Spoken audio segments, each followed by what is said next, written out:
Vicky? I'd like to call You- this meeting of Already. the Franklin DC Economic Development Committee to order. Roll call, Maria. Okay. Hold on just a second here, we're switching. She is a hard worker, very nice. I just think she's. Okay. Good, that's awesome. 45. Okay, Sherry Boye. James Ellis. Here. Archie McKee. Here. Melissa Mills is absent. Nate Manette is here, he's just away for a moment. Clyde Rabideau is absent. Nick Russell. I'm here. If you can Also read my present, writing. Jeremy Evans, Maria Bourgeois, Paul Ellis, and Harry Gordon, Chair of the Franklin County Land Bank. Thank you. Yeah. Any corrections to the agenda? Either further items or delete items or That goes. I have a motion to accept the agenda, please. Motion to accept the agenda. I'll make a motion. To accept the agenda. Sherry. Sherry, second. I can help you. Nate will second. I'll second. What I second? The agenda. I that was an easy haven't one. found it yet, but Whatever Sherry wants. All Yeah. those in favor of accepting the agenda, please signify by saying aye. Right. Aye. Approval of previous minutes for three meetings. First of all, we have the meeting minutes of December 13, 2023. Motion to accept. Okay, Order, please. Motion to accept the minutes of December 13, 2023. I'll make the motion. I'll second. Okay, motion made by Nate, second by Sherry. Any questions? There being none, we'll assume the questions have been moved. All those in favor of accepting the minutes of December 13, 2023, please signify by saying aye. Please signify by saying aye. I'll take that. Just say aye, everybody. Aye. Opposed, nay? Meeting of January 10. Motion January to 10th. Oh, I'll make the motion. Nate. Motion by Nate. Archie. Yep, Archie second. Archie. Any questions? There being none, we'll assume the questions have been moved. All those in favor of adopting the minutes of January 10, 24, please signify by saying aye. Aye. Opposed, nay. The minutes of the 23rd of January 2024. Motion to accept. Do we have a motion to accept? I'll make move the it. motion. Oh, I'll second it. No, you beat me to it. Nick and Nate. There you go. Nick and Nate. Nice. Any discussion? There being none, we'll assume the questions have been moved. Minutes of January 23, 2024. All in favor, signify by saying aye. aye. Aye. Okay, committee report. Governance, any? Nothing to report. Okay. Audit and finance, any report? No. Very good. We'll move on to the treasurer's report. Paul? Okay, so a little bit, and this pertains to both organizations, but you'll start to notice now that since we've been using accrual accounting for the past year, you'll have more meaningful year comparisons from current period to a year ago, because we started doing accrual accounting in 2023, full accrual accounting.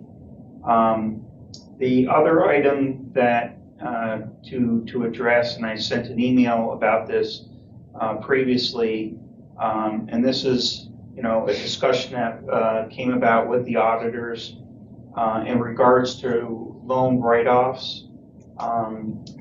the auditors were actually a year ago, felt that we should have been writing off 2 of the loans. Because there was some opportunities with some outside individuals who might take an interest in the property, it was decided a year ago that we would not do the write-offs. Based upon the conversation with the auditors, it's felt that it's an appropriate time now to actually write the loans off of our books.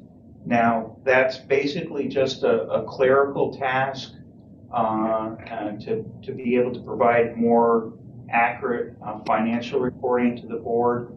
It does not change any of our collection efforts. It does not change any negotiations or work that's in progress in regards to the property or any of the individuals that might be interested in the property. That none of that changes. Just want to make sure everybody understood that. It's pretty much just a clerical task that's done. Other than that, you'll probably notice, Jim, that this report for the EDC now looks like the IDA, and that's because we have switched over to QuickBooks Online. So you'll continue to have that format. And we, just as a side note, we're planning on moving our CDC account to online as well. Will that still cost the same amount even though there's barely any activity? Well, there's about $30 a month cost associated with the CDC, but now that we're actually pulling money in every month, interest income, but we also get a $750 a year contribution. We've already recognized the revenue from the refinancing that took place a year ago. But it was worked out that they would make part of that fee payment in $750 increments for the next 20 years. Okay. So we'll be covered. Thank you, Paul. That's about it, Jim. Any questions on the treasurer's report? I have only one. Not a question, but a comment about our purchase of government funds, government securities. Very pleased about it. Thanks. It's doing well. Where's it found? He's breaking up. Can't hear you, Jim. Where would you find the income from our government funds that we invest in? That would be on the profit and loss statement of activities.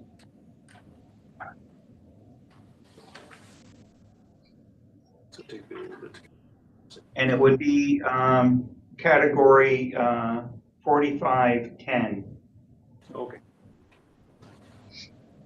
Okay, very good. And again, I'm glad that we have such a robust program, Paul. Thank you. All in favor of, could we have a motion to accept the treasurer's report? I'll make that motion. By Nick.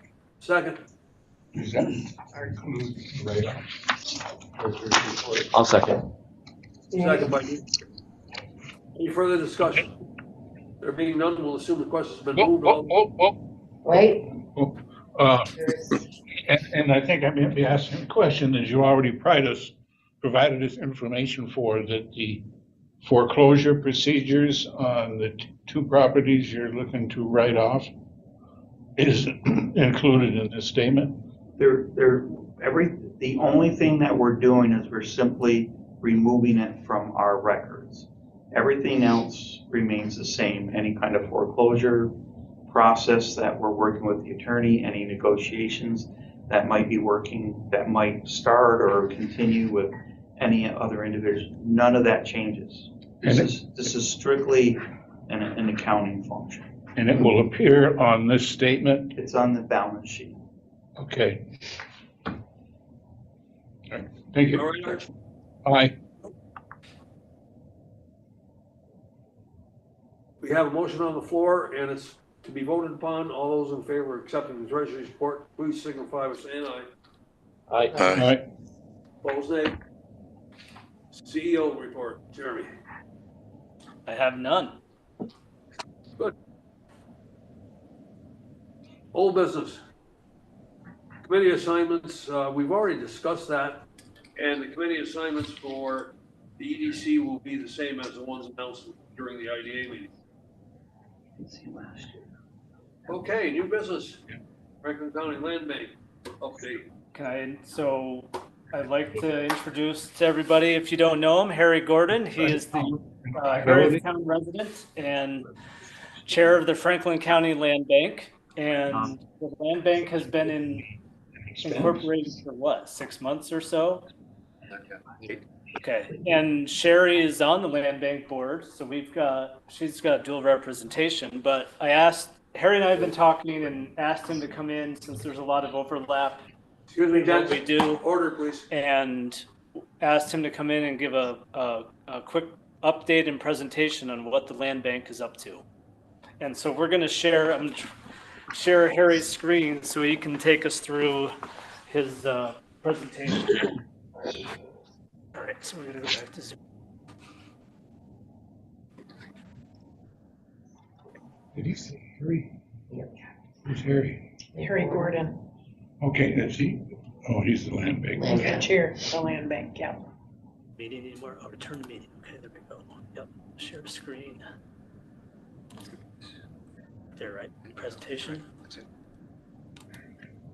Thank you very much.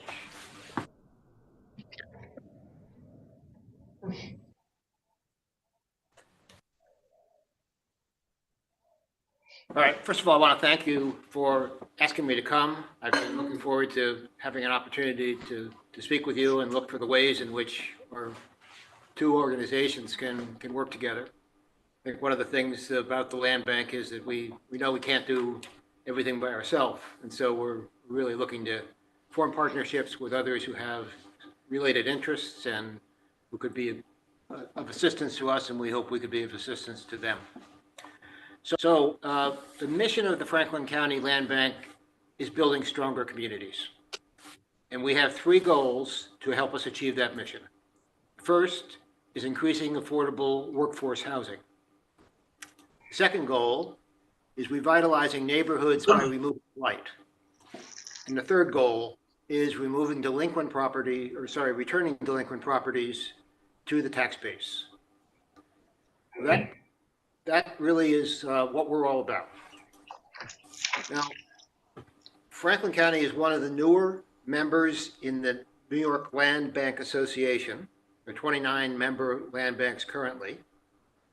And New York is one of the leaders in the country in land banks. New York was the third state to adopt legislation that enabled land banks. Michigan and Ohio, interestingly, were the two that preceded New York. But I think New York has really taken on a leadership position.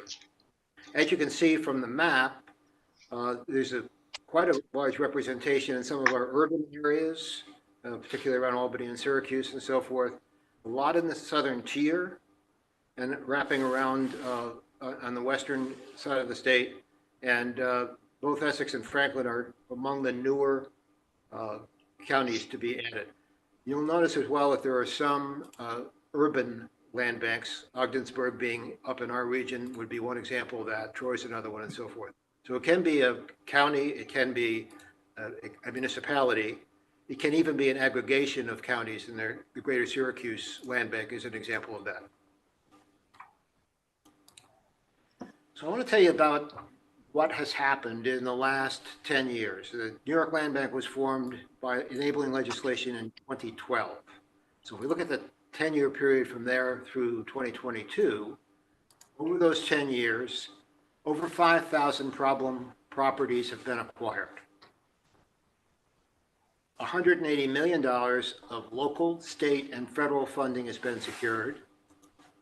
That in turn leveraged another $300 million of private investments.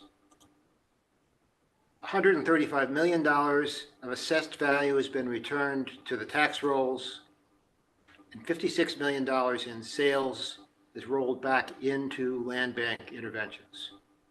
This is a lot of, I think, very, very strong positive news, and the land banks are increasing in number and growing in capacity, so I think we're going to see these numbers continue to be strong.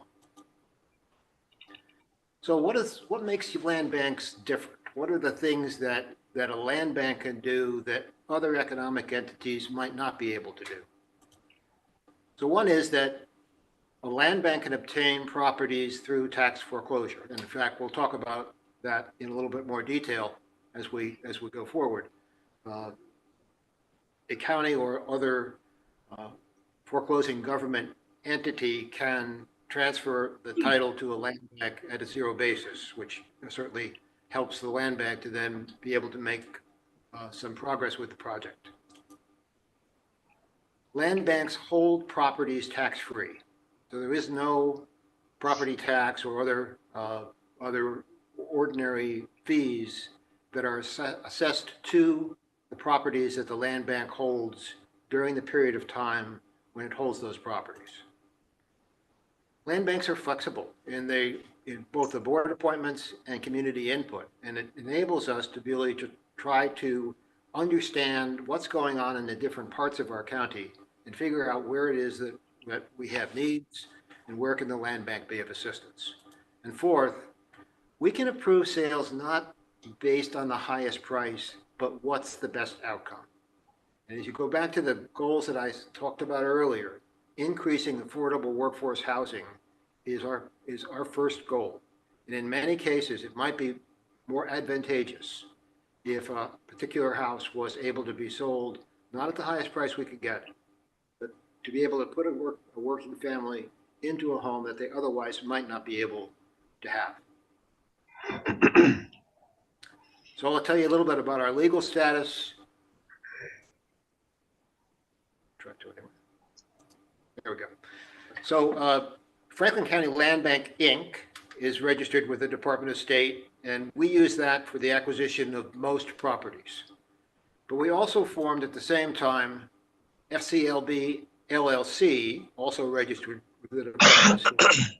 We would use that for properties that are more challenging. So if we took on a mixed-use project, for example, or we talked about looking at abandoned hotels or things like that, that would be a more challenging undertaking for the land bank, we might very well put that under an LLC rather than under the Land Bank, Inc. And Franklin County Land Bank, Inc. is a IRS-approved 501c3. And while that's not mandatory, it is beneficial because it enables people who might donate properties to be able to get a tax advantage by doing so. The names on this list are going to look familiar to you in many cases, and I'm very appreciative of all the people who have stepped up and really helped. You were talking a little bit earlier today in the meeting about the formation of committees. We have four. An executive committee that Sherry and I and others work on together, an audit and finance committee that Sherry chairs, thank you, Sherry, a governance committee, and a property management committee. Now, our property management committee is the one that has lead responsibility for selecting the properties that we undertake and then determining how it is that we will improve those properties, whether it means rehabilitating them or in some cases, if they're too far gone, demolishing them. And I'll show you an example of each as we go along here. Our goal is really to build a network of partners. As I said at the beginning, we know we can't do everything by ourselves. And so we're an active member of the New York Land Bank Association. The rural counties in New York are members of the Rural Land Bank Committee. And I've been asked to become a member of the executive committee of the New York Land Bank Association. I take that as a learning opportunity because I figure most of the people who have been in these land banks for a long time, they know a lot more than I do, but I can learn. But the other thing that we're trying to do is create relationships with potential partners. And here are some of the organizations with whom we have met and with whom we hope to be able to formulate partnerships as we go forward. I don't know which ones will be the most fruitful or not, but my view is you cast the net widely and you find the opportunities. Many times you might not know what they're going to be, but if you establish the relationships up front and then you look for the opportunities as they come along, I think that's for me been an effective way of working. So I'm going to tell you a little bit now about how we, the land bank, go about acquiring properties. But before I do, I want to tell you a couple of facts that might be very familiar to you, but I'll say them anyway because I think they're important. Franklin County has the oldest housing stock in the northern counties of New York. The median housing stock is 60 years old. As you'll see, look at some of the properties. A lot of our properties are not in terrific shape. The median sales price in Franklin County rose 54% in the 5-year period between 2016 and 2021. And that really gets to the issue of affordability. And the other thing that's a key factor is we've had a significant loss of skilled construction labor in the North Country. So we have fewer carpenters and plumbers and electricians to do the work that we need to build the houses, and too few houses, and they cost too much. So those are challenges for all of us, but it's a challenge that the land bank is in a pretty good position to help with. So our process for selecting properties, we begin with the Franklin County Treasurer, who has the responsibility of determining which properties are going to be foreclosed in a particular period. Fran's been really terrific to work with in that regard. And when she took over the position, let's just say the foreclosures were fairly far behind. She's doing a good job of catching them up. So we had a list of 60 foreclosed properties that we could look at. And our property management committee that's headed by John Gillis, who many of you may know from Tupper Lake, researched the land value, the total value, and the acreage as an initial screening element. We refined our search. We did not want vacant lots or rental properties. Vacant lots are not the highest and best use of our funds. Rental properties, if they're occupied and they need improvements, it puts us in an awkward position as a land bank because we'd have to move the people who are in the rental properties out in order to make the improvements. What we're really trying to do is put people in houses, not take them out of houses. So we took rental properties off of our list. We identified properties that best align with our goals, and we talked about those earlier. And then we consulted with people who really know the county well. Donna was very helpful in this regard, for example, and who had detailed local knowledge. So things that we were looking at that maybe weren't in the best neighborhoods, we got a wave off, and we took advantage of that advice. And there were some properties that looked good on paper, probably wouldn't have been good choices. Our property management committee proposed 3 properties to our land bank board. The land bank board selected 2 of those to request from the legislature, and the legislature approved the transfer of those 2 properties. So let me tell you a little bit about them. The first one is in Malone, 13 Williamson Street. This is a single family house. It's unoccupied, nice corner lot of 0.32 acres. It was built in 1900, so it's an older property. It looks pretty good, but it's pretty old. As you'll see in a moment, it requires a complete clean out of the contents. This is not an unusual circumstance. Significant renovation would be an understatement here. It needs very significant renovation. And we have talked with BOCES about the possibility that this could be a training. BOCES students in the construction trade are often building new houses, but a lot of our stock is existing. And I've been an architect for 50 years, and I really know that it's a big difference between working in new buildings and working in renovation of existing buildings. So it's good for them to know the differences and have the skill set. Taxes on this one are about $32,000. Let me take you inside. If you look at the picture on the left, you can see that there's partial demolition has been undertaken. Personal contents were abandoned, when I talk to people about this property, I say, it looks as if space aliens came, said to the people who were living there, leave everything behind. You won't need it where we're going. And the family just got up and left. You see television sets, you see computers, you see children's games, you see all kinds of clothing and other things that you'd think people would keep, but it's all left behind. Our building systems are quite obsolete. We have outdated heating equipment. I don't even know if it works because it can't be turned on. We have an electrical panel with fuses rather than circuit breakers. And let's just say that not all of the work that was done on piping and wiring was done by skilled labor. So that property in Malone is one. Now I want to show you a second one in Tupper Lake at 92 Walbeek Avenue. Again, a single family house, unoccupied, on a very good site, and that's about 0.2 acres. This one was built in 1904, so kind of similar age to the one I showed you in Malone. It's been through multiple foreclosures. Most of these properties, if you look at the tax records, you'll see foreclosure after foreclosure, and then finally, and this is it ends with the county.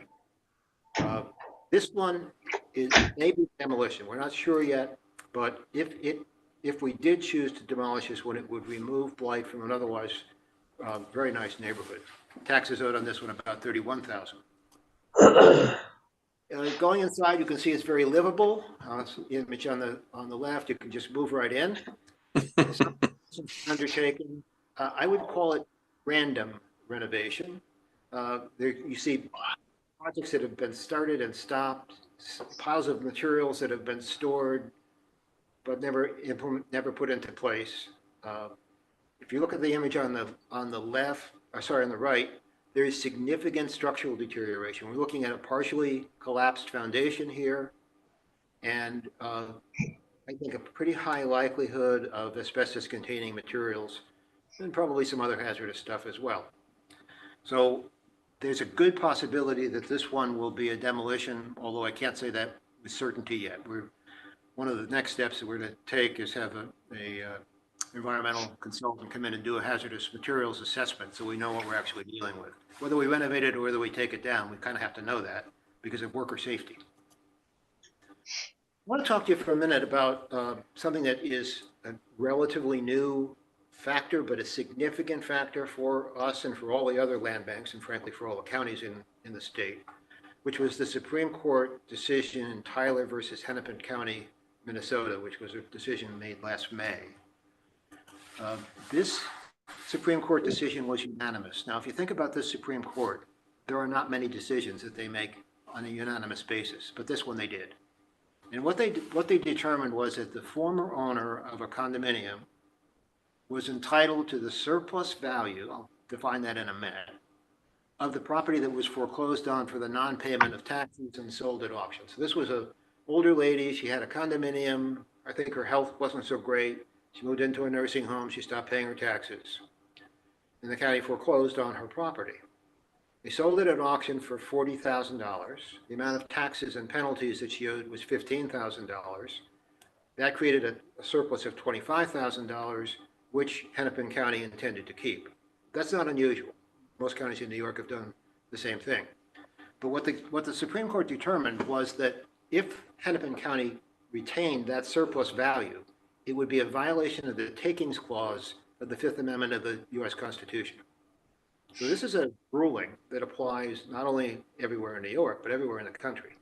And I'm not a lawyer, so I don't know how far back it can reach, but I think it can reach back to some extent. And I'm aware from my conversations with the other land banks that there are several counties that are either being sued or there are legal actions being planned for the surplus funds under tax foreclosure. So you might ask, well, what is the land bank doing to try to protect ourselves from that problem?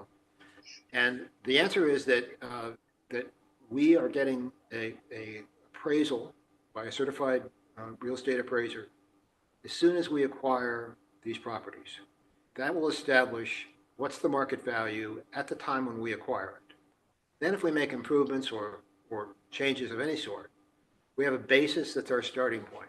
And if somebody were to come back later and say, there's surplus value that, and I was the former owner, I want that surplus value, we have a starting point and we can determine whether or not there was in fact surplus value. So what are our next steps? First, we obtained insurance coverage for all of the approved properties, as well as directors and officers in general liability insurance.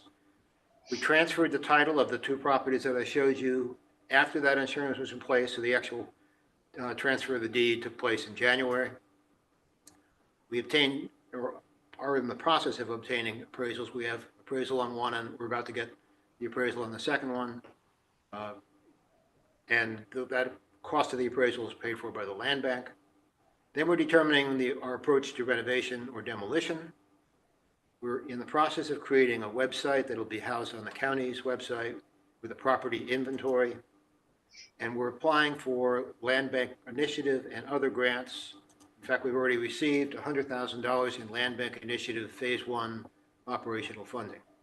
So we're off to a pretty good start, but we're also trying to take steps cautiously. So we're only asked for 2 properties, one probably a renovation, one probably a demolition. There are processes to be able to follow here. And particularly if we're trying to get grant money, we have to be observant of what those processes are, and we don't want to make mistakes. So we're starting cautiously, but I think we're going to continue to ask the county to transfer properties to us, and we look forward to working with you and with the other groups that might have similar interests. So I'll stop there. Thank you very much for letting me explain what the bank's doing. What questions might you have?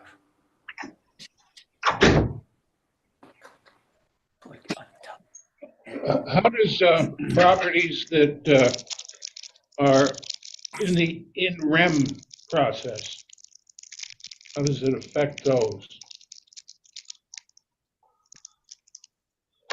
No, in-rem process is I believe, a procedure where if the county takes possession for non-payment of taxes, it eventually, and I mean eventually, it seems to take forever to get determination that it qualifies for public auction. I can tell you what I know, and I know this from experience, but keeping in mind, I'm not an attorney, so I might not get everything right. Fran Perry does the initial screening of a big list of projects. And people have a period of time, once their property's on that list for non-payment, in which to redeem their property, pay the taxes back, and redeem the property that's no longer on the list. That's a process that takes a few months. Then, and I think this goes directly to your point, the remaining properties go to a judge. And the judge determines whether or not those properties can go to foreclosure or go to the land bank.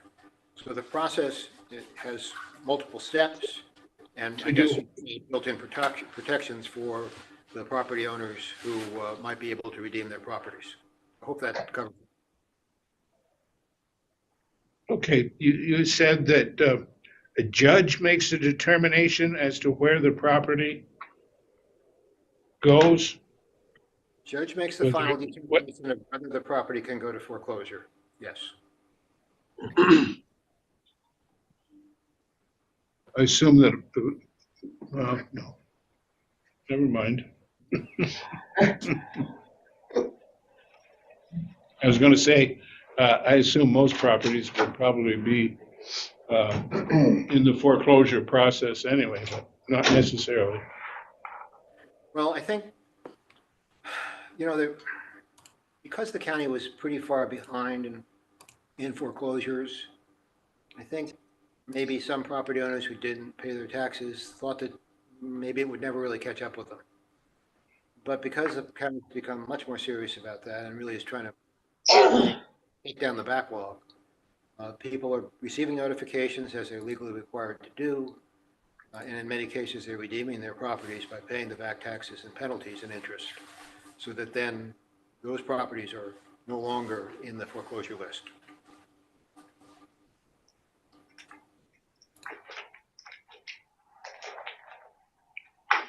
I'm just wondering if a property was cleared for the public auction, could the county then step in and place a property in the land bank?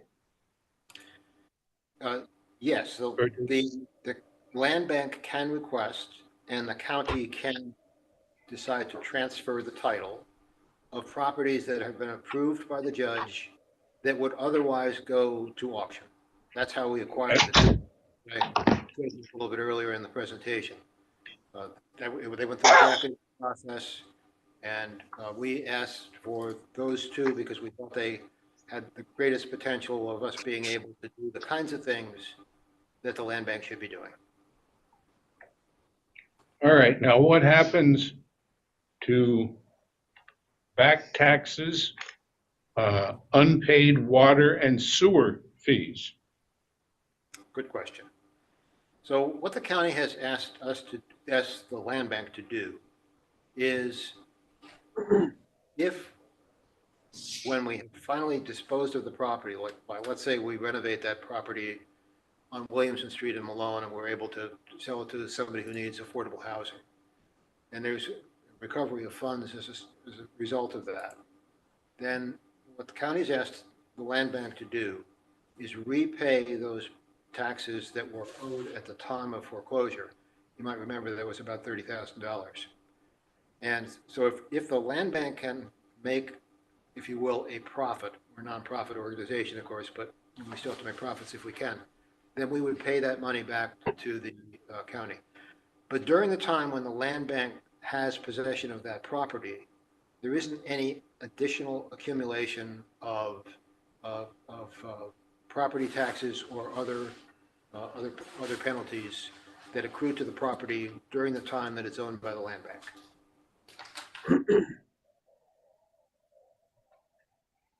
Okay, because as I understand it, properties that are sold in the auction that had unpaid water and sewer fees, that those fees follow the property, and that the new owner would then have to make the taxing entity whole, Just on the water? just on the water and sewer. I don't know about that. You might be right, but it hasn't come up yet, so I don't know the answer to your question. Okay.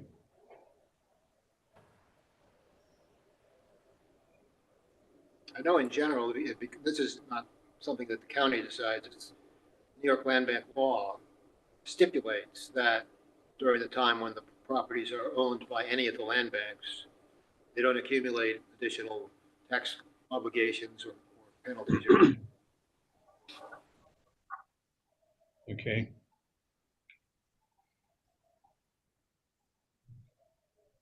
Any further Thank you. questions? Any further questions? Well, I'd like to thank you for the time you've given us. It's really it's very interesting. It's an interesting concept that I've kicked around for the past 15 years. They actually started one up here in Burlington, Vermont many years ago. And Betty Little and our Senator Betty Little and I talked about it for I don't know how long, but we could never get the required legislative action that was necessary locally to get it done. Now, as you can see, the Albany County was the first of the New York land banks in 2012 in that over 10-year period. We're now at 29. So, Well, that's grand. I congratulate you and your committee on what you're doing. And I noticed that John Gillis is the top of the league. He's very good. He's a worthwhile member of your board, I'm sure. John and I work together quite closely, and he's a very valuable asset. Oh, yeah. But I think I want to just, in closing, say thank the Franklin County Legislature, because they took the initiative to create this land bank. There were lots of counties, if you looked at that map, so there were a lot of counties that don't have any land banks. But Franklin County stepped up and created one, and that was an important step forward. I thank them for that. And we thank you once again for your time. We appreciate it. You're always welcome anytime you want to come back. Thank you.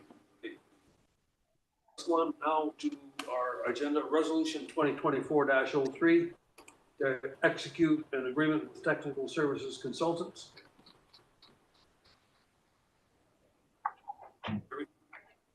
This is quick. I mentioned to everybody by email, I apologize, but we provided the previous year's agreement with the packet. So you can, it's pretty much the same, except that the cost, not to exceed cost, is 18,000 for the new contract, 24,000. And you should have a copy of the current proposed contract in front of you, either by email or paper. So this is for Flatley Reed. They've been a great partner to have for the last several years. They work closely with, they're like an extra technical, extra set of hands for Rachel with all of our community development. And by the way, we talked, because we have new members, I should have mentioned, most of what we expend in cost for Flatley Reed are reimbursed through our grants. Therefore, I'll make a motion. resolution, a motion to approve resolution 2024-03. A motion, please. I'll make a motion. Sherry? Sherry, second. I'll second. Nate? Nate? Any further discussion? Or any discussion? If not, we'll assume the question's moved. Please go ahead, Maria, and call. Sherry Boye? Yes. James Ellis? Yes. Archie McKee? No.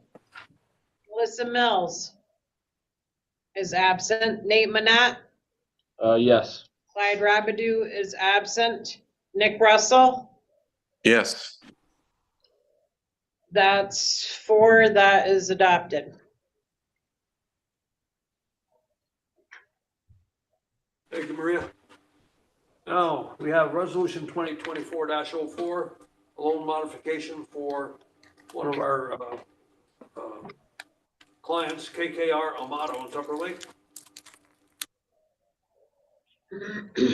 A radio station.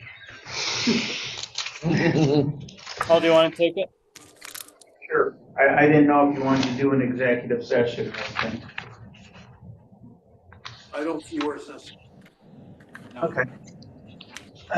So in regards to KKR Amato, they have 2 loans with our organization. They were trying to do some novel things last year. Some of their potential sponsors didn't step up to the plate, ran into some shortfalls. As everybody knows up here, business is seasonal, especially when it comes to restaurants. And so they had requested a 3-month deferment previously. Our practice has been we don't do deferments more than 3 months at a time. We'd like to have an opportunity to review it if they need more time. He did reach out. He'd like more time. He did send me a variety of information. The bottom line is, he's looking to try to get close to the startup of the season, the summer season, and preparing for that. He also provided me with an SBA letter that on the get-go last fall granted him a 6-month deferment. So I'm recommending the deferment on the KKR loans.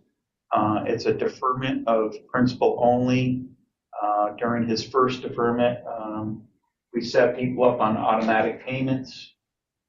No issues, payments came out fine. And so again, I'm recommending that we move forward with the deferment.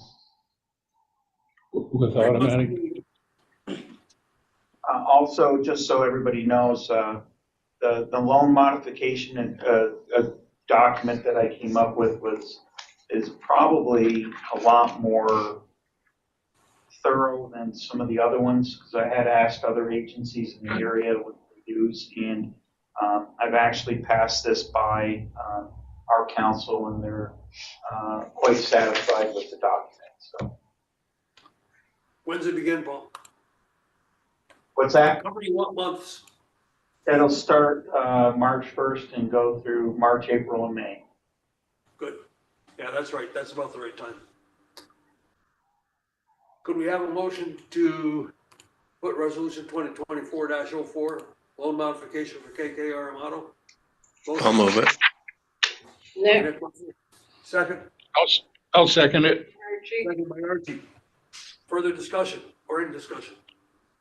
Yeah, I've been on the short side of a similar situation where weather played a disastrous part in an enterprise that I was involved in, and we ended up with our hat in our hands. And I would like to give somebody else that was in the same situation a break.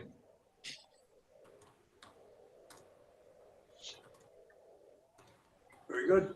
Thanks, Arch. Anyone else? Yep. Any further discussion? If not, we'll assume the question's been moved. Maria, please call the roll. Sherry Boye, Yes. James Ellis, Yes. Archie McKee, Yes. Melissa Mills is absent, Nate Manette, Yes. Clyde Rabidou is absent, Nick Russell, Yes. duly adopted. Thank you, Maria. Now we'll go to resolution 2024-05, loan modification for Happy Camping RV.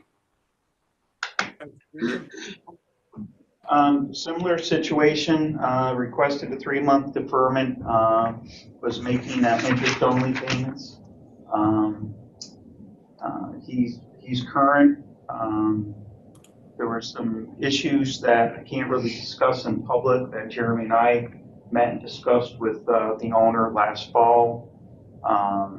He's recently a single father, trying to work through some of his priorities with the family. His business is primarily repair work on RVs, and he has a mobile unit and works with going to different campgrounds if somebody's RV breaks down. So his business is in particular very seasonal. He does have the frame and the structure for a garage that he's been looking to construct so that he can do more work through the winter months. But because of some of these personal situations that happened last fall, there's been a delay in that. So I think, now that he's kind of getting back on his feet, and I think giving him a 3-month deferment would be the best for him, and to get him really strong so he can just navigate, the coming season. This particular deferment, I'm recommending to the board that it would be a full deferment of principal and interest. I've discussed it with our council, and we would be making sure that we, capture any interest that we're due, but basically we would be extending the length of the mortgage by 3 months. What's the monthly? What's that? What's the monthly payment? Combined, I think I can't remember if it's either $1,700 or $1,900 a month. That's principal and interest. Principal and interest, yes. Yeah, it's Didn't different. we give him a loan to build that garage? When did To we? pay for the materials. The materials are there. Oh, okay. It just didn't Get built. get built. When did we give that loan to him? So the loan was actually made a year and a half ago, but we didn't release the last payment until he got the materials. And that last payment was released last year. Early, late? It's probably around August. Or about. So it was the probably- building is our collateral? It's not very- No, his home property, the whole property there. The whole property? Okay. Okay. Is it your opinion that in 3 months you'll be able to make full principal and interest payments? Yes. Okay. Well, just refresh the board on the location. I think that's the town of Franklin, isn't it? Yeah, Vermontville. Montville? Okay. Yeah. Okay. Can we have a motion to place, resolution 2024-05 loan modification for Happy Camping RV on the floor? Have a I'll motion, put it please? on the floor with a motion. Archie, Archie, second. Sherry, Any further discussion? Yes, is what, the issue that you can't discuss in public going to in any way affect his ability to work and remit the payments? I don't see it. Okay. I think this is more of a seasonal issue. And I think, any of the issues that he has to work through, I think it's coincidentally worked out at a good time during the slow season so he can get some of those issues resolved. Was this a personal issue or are you, And I really don't want to. okay. We're not in executive session. also March, April, and May. I can say that he's a recent single dad. Check, it's for March, April, and It's in your May. packet. The whole explanation is in your packet.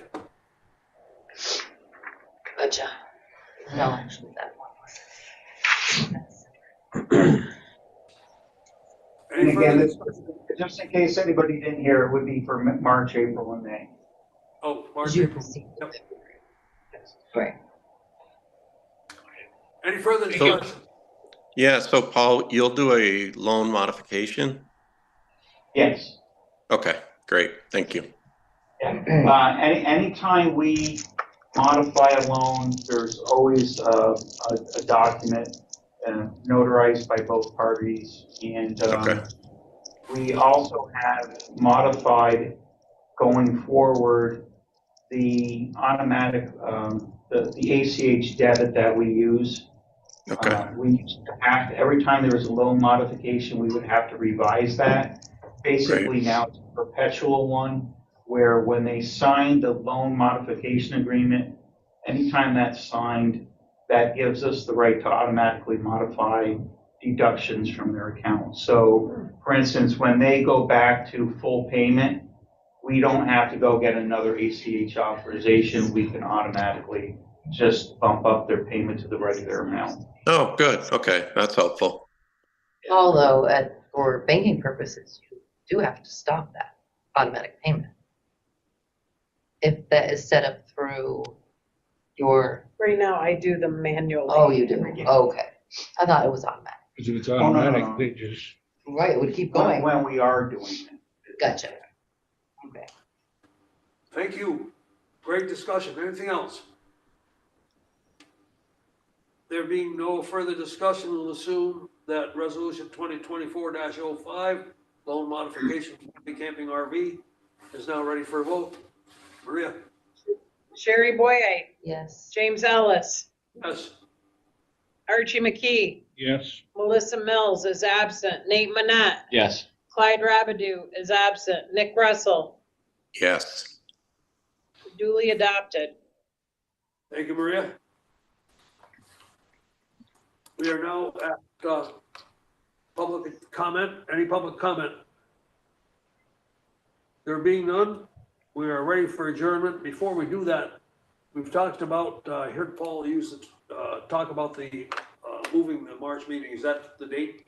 Yeah, March 20th is what we're hoping. That's a week later than normal, but it's the same day and time. Wednesday, March 20th, 1 p.m. And we might as well start checking. I think Easter is. Jim? Mr. Chairman, Sir. Hello? this is Archie. Can we go into executive session, please, For what purpose? to discuss the negotiation? We can do it. Property. Can be It has to do with property. It has to do with the the two properties that we're going to Very good. make a journal entry on. Archie, go ahead, Arch. Arch, Okay, we're in executive? No, Arch, you Oh, make you're the making a motion. Archie, I'm making a motion. I'll second it. all in favor of going into executive session to discuss pending legislation or litigation? Please signify by saying aye. Thank you. That's exactly what it is. You know, executive session? Nope. Not yet. All in favor, signify by saying aye. I think we did. Aye. We're not in, I gotta send everybody to a room. That's right. Oh, we gotta get in a room. We're in the room. I'm in a room. We're having a hell of a time over in the room. I think, Paul, you have to accept the room unless you can do it from there. No.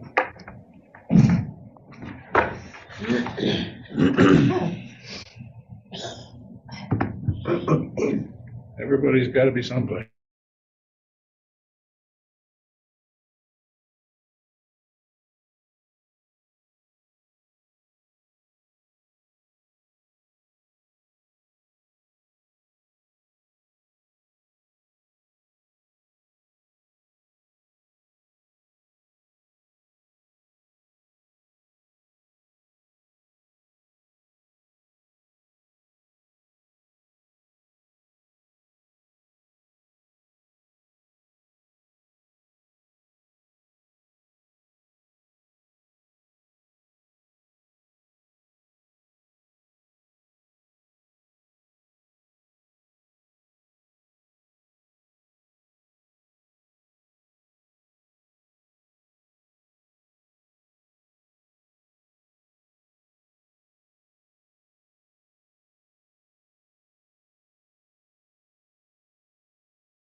Want to try to me? I said I was gonna, I told you. Okay, folks, we're back on the agenda. Motion to adjourn. I'll make a motion to adjourn. Motion to adjourn by Sherry, second. Second. Archie. Archie, all in favor signify by saying aye. Aye. Say it, so- Reminder of our next meeting, March 20th. Bye.